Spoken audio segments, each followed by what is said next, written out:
হাসির রাজা, জ্ঞানের রাজা, রসিক রাজা।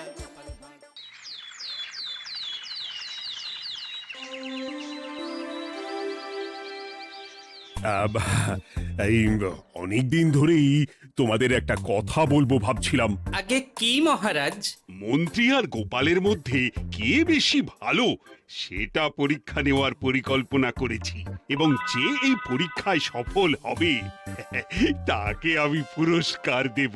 এ তো বেশ শুভ সংবাদ। এই পুরস্কার সেই ব্যক্তি পাবে যে ভালো কাজ করবে, ভালো চিন্তার মাধ্যমে বাকি মানুষদের কাছে এক অনুপ্রেরণার উদাহরণ হবে। বাহ, বাহ, সাধু সাধু, খুব ভালো প্রস্তাব মহারাজ। ভালো না ছাই, এটা কোনো পুরস্কার নয়। ছি, ভালো কাজ করা কি আর চারটিখানি কথা? মহারাজ, একটা অনুরোধ ছিল। তোমার আবার কি অনুরোধ? বলছিলাম, এখন আমাকে একটু বেরোতে হবে। আসলে আজ আমার নাতি নাতনিদের দল বাড়ি আসবে অনেক দিন পর, তাই ওই আর কি একটু গল্প আড্ডা খাওয়া দাওয়ার ব্যাপার আছে, এই আর কি। কোথাকার কোন রাজা এলো আমার? যখন ইচ্ছে আসবে, যখন ইচ্ছে যাবে, আর সেগুলো নাকি আমাদের মেনেও নিতে হবে। উফ, মন্ত্রী, এই হিংসুটে পানাগুলো কবে বন্ধ হবে তোমার বলো তো? তুমি যাও তো গোপাল। মানুষের ভালোবাসা পাওয়া, জনপ্রিয় হওয়া এত সহজ নয়। অনেক ধন্যবাদ মহারাজ। আমার তো বেশ গর্ব হয় তোমার জন্য, আর আমি চাই যে গোপাল আরো ভালো কাজ করে সেরা নাগরিক সম্মান পেয়ে এই কৃষ্ণনগরের মুখ আরো উজ্জ্বল করুক। নিশ্চয়ই মহারাজ, চেষ্টা করব। তবে পুরস্কারের কথা ভেবে আমি কোনোদিন কাজ করি না মহারাজ। যেটা আমার ঠিক মনে হয় তাই করি। এবার আমায় অনুমতি দিন, আমি আসি। হুম, বেশ বেশ, যাও যাও।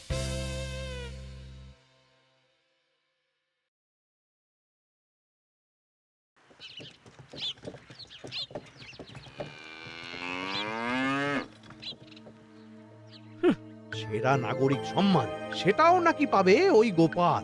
বাবা, মহারাজের কি আদিক্ষেতা গোপালের প্রতি, দেখেও গা জ্বলে যায়। ও কি একাই আছে নাকি যে বেশি জনপ্রিয়? আমিও হব। হ্যাঁ, কি করি কি করি? যাই, একটু গোপালের বাড়ি উঁকি মেরে দেখে আসি যে কি এমন মহান কাজ করে।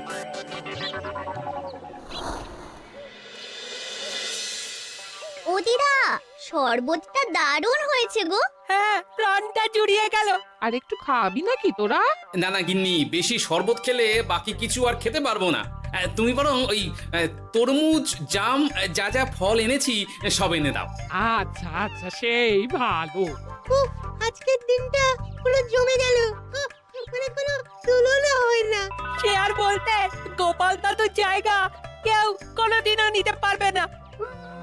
কয়জন দাদুকে দেখেছে ওরা জীবনে? এসব তো আমিও খাওয়াতে পারি। বেশি বাড়াবাড়ি। এই নে সোনারা আমার, তোদের জন্যই তো তোদের দাদু এসব এনেছে। হ্যাঁ, এই তোরা খা, কেমন? লজ্জা করিস না কিন্তু। সে আর বলতে, ও দাদু, তুমি এবার পরের গল্পটা বলো তো। কি ব্যাপার, মন্ত্রী মশাই হঠাৎ আড়ি পাচ্ছে কেন? কই গো দাদু, চুপ করে আছো যে?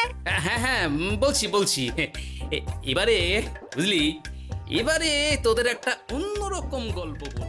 দূর, আরে কি বলছে সব ঠিক করে শোনাও যাচ্ছে না। আর একটু ভালো করে উঁকি দি।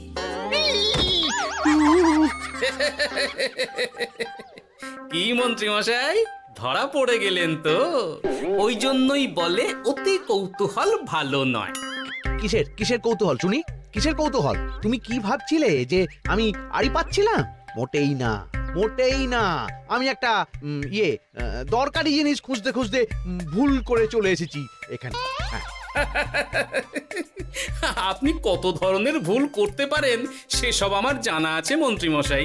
এখন আমি সব আপোষ করে নিচ্ছি। এরপর এমন হবে যে লোকে তোমাকে পাপোশ করেও পুজবে না।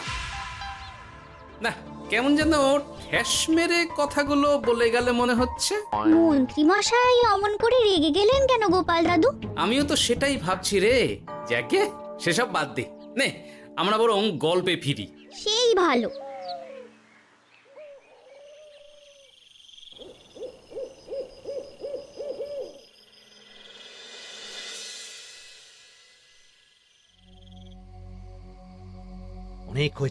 অনেক হয়েছে গোপালের গুণগান। এবার থেকে আমিও এমন কিছু করব যাতে আমি গোপালের থেকেও বেশি জনপ্রিয় হই, কিন্তু তার জন্য গোপালের কাজকর্মের ওপর একটু নজর রাখতে হবে।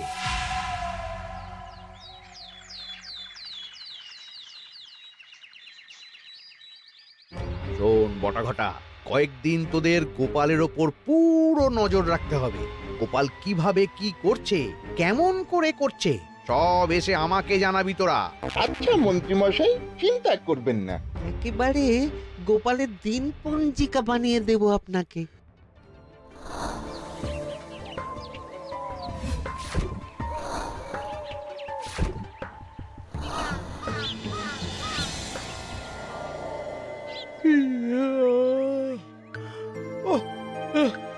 দুপুরের ঘুমটাও একটু ঠিক করে ঘুমোতে দিবি না রে তোরা? কি হয়েছে বল। আগে মন্ত্রীমশাই আপনিই তো বলেছিলেন। ঠিক আছে, ওহো, বল কি হয়েছে। দেখে যা বুঝলাম গোপাল বড় উদার, পরোপকারীও। সে কাউকে ঠকায় না, আর নিজেও ঠকে না। হ্যাঁ, সবাই তাকে খুব ভালোবাসে। হয়েছে, বুঝেছি। এবার থাম তো। গোপাল পরোপকারী? হাহ, এতদিন ও ছিল, কিন্তু এবার আমার পালা।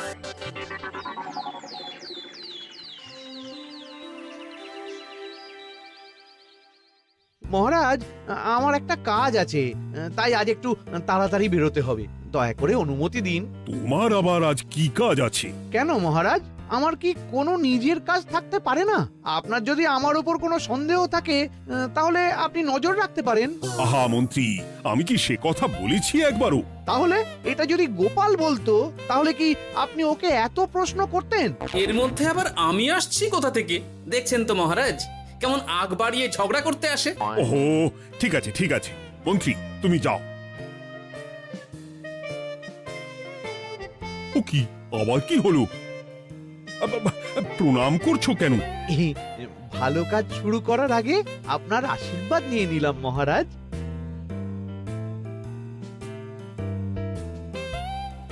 কিছু কি বুঝলেন মহারাজ? না, কি ব্যাপার বলো তো? কি সব ভালো কাজ শুরু করার কথা বললো শুধু? সেটাই তো, থেকে থেকে কি যে হয় বুঝি না।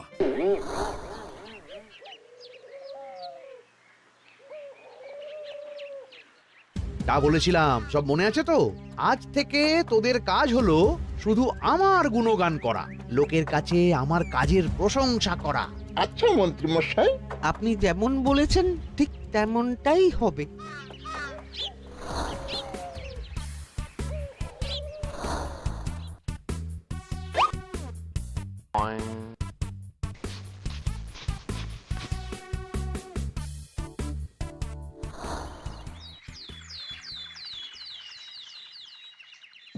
সত্যি কথা, মন্ত্রী মশাইয়ের মতো আর ভালো মানুষ হয় না।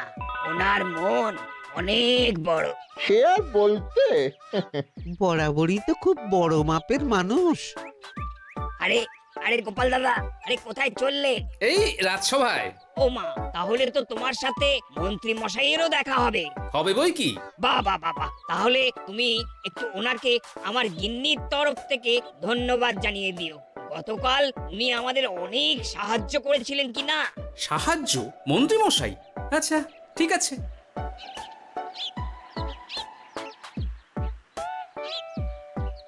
কিরে, কোথায় যাওয়া হচ্ছে সব? আজকাল তো তোদের দেখতেই পাওয়া যায় না। বাড়িতেও গল্প শুনতে আসিস না তোরা। কি করে যাবো বলতো গোপাল দাদু, সময় হয় না তো। সে কি কথা? খুব চাপ চলছে নাকি? না, সে কথা নয়। আসলে মন্ত্রী মশাইয়ের বাড়িতে একবার ঢুকলে খাওয়া দাওয়া গল্প খেলা সবকিছু সেরে বেরোতেই অনেক দেরি হয়ে যায়, তাই আর তোমার বাড়িতে যাওয়ার সময় হয় না। মন্ত্রী মশাইয়ের বাড়ি? ও, মন্ত্রী মশাই মনে হয় ভালোই সবার মনে জায়গা করে নিচ্ছে। যাকে ভালো কথা, সবার ভালো হলেই ভালো। তা মন্ত্রী, চারপাশ থেকে তো তোমার নামে বেশ ভালো ভালো কথাই শুনছি। খুব ভালো। এইভাবেই মানুষের পাশে থাকো সব সময়। এখন তো গোপালের থেকেও সবার মুখে তোমার নামই আগে আসে। বেশ হয়েছে, এটাই তো চাইছিলাম। গোপালকে ছাপিয়ে গেল মন্ত্রীর কাজ, সকলের মুখে তাই ওর নাম আজ। ও কি গোপাল, তুমি এত চুপচাপ কেন? সবাই এখন আমায় বেশি ভালোবাসে, এতে কি তোমার কোনো অসুবিধা হচ্ছে গোপাল? অসুবিধা? কি যে বলেন মন্ত্রীমশাই, এটা তো খুব ভালো কথা। তবে কি বলুন তো, মানুষ যত তাড়াতাড়ি মাথায় তোলে, কিছু হলে ঠিক তত তাড়াতাড়ি মাথা থেকে নামিয়ে দেয়। মানে কি বলতে চাইছো? না তেমন কিছু না, ওই নিজের জায়গাটা ধরে রাখাটাই আসল। সত্যি কথা বলেছো গোপাল, এক দুদিনে রাতারাতি কিছু অর্জন করা যায় না। যাই হোক, সভা আজ এখানেই শেষ করলাম। না, এখন আর কারোরই আমাকে প্রয়োজন নেই মনে হয়। সবাই তো মন্ত্রীমশাইয়েরই জয়গান করছে, তবু যেন কেমন খটকা লাগছে আমার। ধুর, এত ভেবে কাজ নেই, ভোলা ময়রার দোকান থেকে বরং কটা রসগোল্লা কিনে নিয়ে যাই। কই গো, আমাকে গোটা 10 রসগোল্লা দাও তো।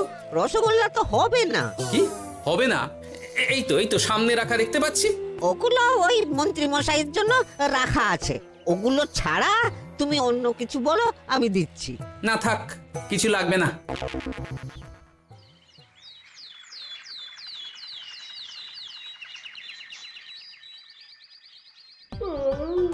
ও কি গো, বলি কত বেলা হয়ে গেল, তুমি এখনো রাজসভায় গেলে না? কদিন ধরে দেখছি কিছু হয়েছে, আর তোমার রাজসভায় বলি যেতে ইচ্ছে করে না বুঝি? না না, সেরকম কোনো ব্যাপার নয় গিন্নি। আমি দেরি করে যাই কি তাড়াতাড়ি, কোনো কিছু তো আর কারো জন্য থেমে থাকে না, বলো গিন্নি? মন্ত্রীমশাই তো আছেন, তাহলেই চলবে। এ আবার কেমন কথা? কিছু না, আমি বেরোলাম।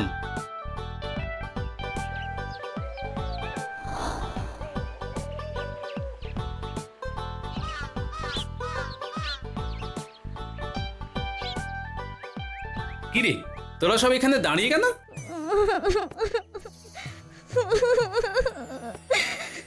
আমরা সব পরীক্ষায় শূন্য পেয়েছি, তাই আমাদের শাস্তি দিয়েছে। আসলে আমরা এতদিন কোনো পড়াশোনা করিনি তো বাড়িতে, পুরো সময়টা শুধু ওই মন্ত্রী মশাইয়ের বাড়িতে মজা করে কাটিয়েছি, তাই এমন হয়েছে। তা নিজের ভুলটা যে বুঝতে পেরেছিস, এটাই অনেক। এই কারণেই বলে নিজের কাজ নিজেকেই করতে হয়, বুঝলি? এরপর মন দিয়ে পড়াশোনা করবি, সব ঠিক হয়ে যাবে।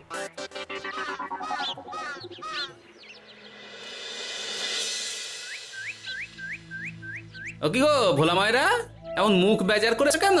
আর কি বলি গোপাল দাদা, খদ্দের একটাও নেই। বসে বসে শুধু মাছি তাড়ানো ছাড়া আর কোনো কাজই নেই। কেন, হঠাৎ এমন কেন হলো? ওই মন্ত্রী মশাইয়ের জন্য উপকার করে দেওয়ার নাম করে আমাকে দুধ থেকে ছানা মেখে দেওয়ার কথা বলেছিল। আমিও খুশি মনে রোজ দুধ পাঠিয়ে দিতাম ওনার বাড়ি। তারপর? আসলে ওই মিষ্টি বানানো তো আর চারটিখানি কথা নয়, আমার সুবিধাই হতো। হঠাৎ খদ্দেররা সব জানানো শুরু করলো মিষ্টির স্বাদ পাল্টে গেছে, মান কমে গেছে, আর শরীর খারাপ হচ্ছে, এই সব। না না না, এই তো খুব খারাপ ব্যাপার। তার জন্যই তো আমি ওই মন্ত্রী মশাইকে উপকার করতে বারণ করে দিলাম। কিন্তু খদ্দেররা তো এখন আর বিশেষ করে আসতে পারছেন না। এখন তুমি ভরসা, এখন তুমি আমায় উপকার করতে পারো। হ্যাঁ বলো না, কি করতে হবে? তোমাকে তো সবাই খুব মানে। তুমি যদি ওই মিষ্টি খেয়ে সবাইকে বলো যে আমার দোকানের মিষ্টি ভালো, তাহলেই একমাত্র ওই আমার আবার বিক্রি শুরু হবে। বেশ।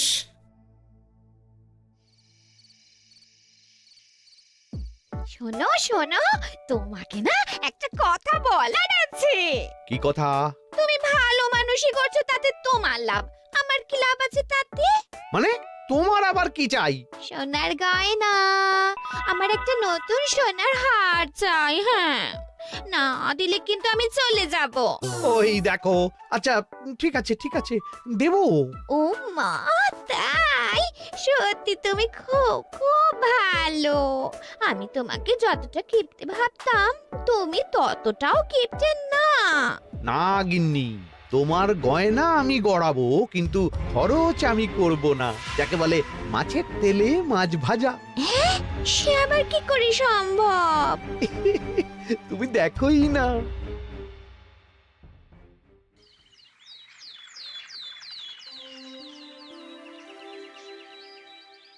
মহারাজ, আপনার কাছে একটা অনুরোধ ছিল। হ্যাঁ বলো না। এই আগামী সপ্তাহে আমি সকলকে বিনামূল্যে বস্ত্র ও খাদ্য সামগ্রী বিতরণ করতে চাই। আর তার জন্য আমার ইচ্ছা যে আপনি সেখানে প্রধান অতিথি হয়ে আসুন। বাহ বাহ বাহ, এ তো ভারী উত্তম প্রস্তাব, নিশ্চয়ই যাব। অনেক ধন্যবাদ, এ তো আমার পরম সৌভাগ্য মহারাজ। কি খুশি তাহলে? এই আর একটা কথা, মানে বুঝতেই তো পারছেন অনেক খরচ, তাই অল্প পরিমাণ যদি মোহর, মানে আপনার যেটা ভালো মনে হয়। বুঝেছি বুঝেছি, আর বলতে হবে না। আপনি মহান মহারাজ, আজকে বুঝতে পারলাম আপনি সকলকেই সমান চোখে দেখেন। কি হয়েছে গো, তোমরা সকলে এখানে? বড় বিপদে পড়ে এসেছি গো দাদা। কি হয়েছে একটু খুলে বলো দেখি।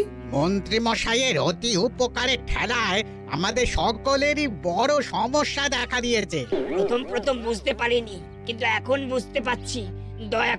দয়া করে কিছু একটা করো গোপাল দাদা। বুঝলাম, ঠিক আছে, আমি দেখি কি করতে পারি। যা বুঝছি, কিছু একটা করে মন্ত্রীমশাইয়ের উপকার থেকে সকলকে বাঁচাতেই হবে। কিন্তু কি করি পেয়েছি উপায়। সামনেই বস্ত্র ও খাদ্য সামগ্রী বিতরণের অনুষ্ঠান করবে বলেছে না? ওটাতেই কিছু একটা করতে হবে। যা বললাম তাহলে বুঝলি তো? ভালো করে মন্ত্রীর উপর নজর রেখে আমাকে সবটা জানা। হ্যাঁ গোপাল দাদু, কোনো চিন্তা করো না, মন্ত্রী মশাইয়ের আসল রূপ সামনে আসবেই।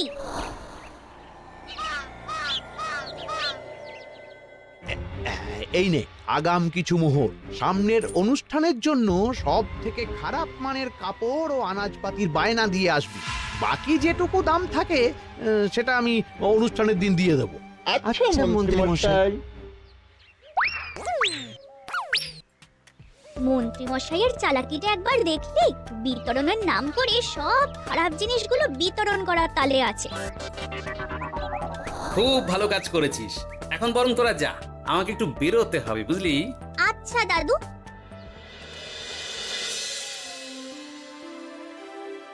তুমি সত্যি বলছো গোপাল? এত বড় বিশ্বাসঘাতকতা! আমার থেকে মোহর নিয়ে, আমার হাত থেকে উপহার নিয়ে আমার প্রজাদেরই ঠকানো। এখনই তাহলে ওই মন্ত্রীকে ডেকে এনে শাস্তি দেওয়া হোক। না মহারাজ, মন্ত্রী মশাই যে শুধু আপনাকে ঠকিয়েছে তা নয়, মানুষের ভালোবাসারও দাম রাখেনি। সবকিছু সবার সামনে হোক। মন্ত্রী মশাইকে কি করে ফাঁদে ফেলতে হয় সে ব্যবস্থা আমি করে ফেলেছি মহারাজ।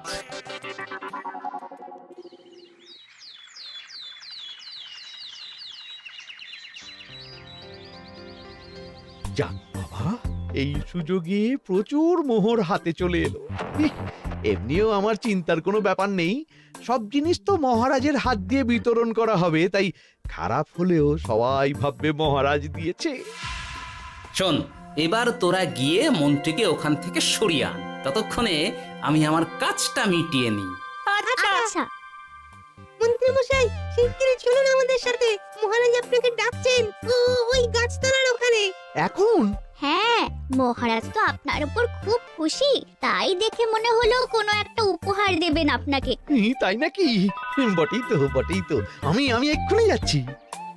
এবারে জমবে মজা।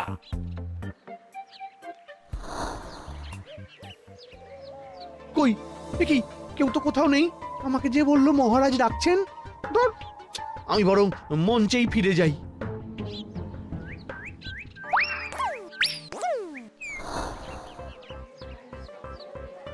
মন্ত্রী মশাই, আমরা চলে এসেছি। আপনি বলেছিলেন আজকে আমাদের পাওনা মিটিয়ে দেবেন।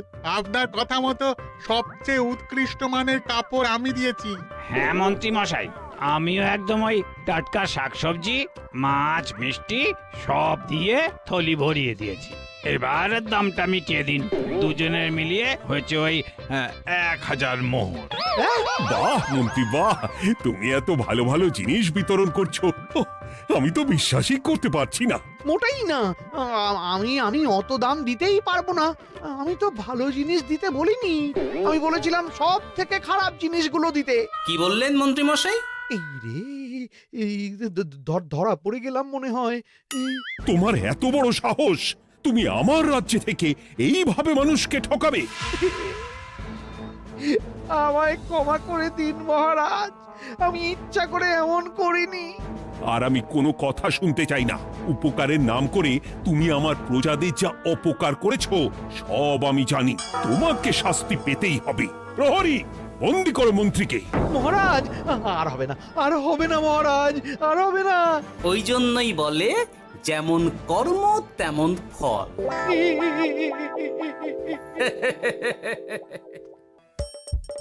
হাসির রাজা জ্ঞানের রাজা রসিক রাজা গোপাল ভাঁড়।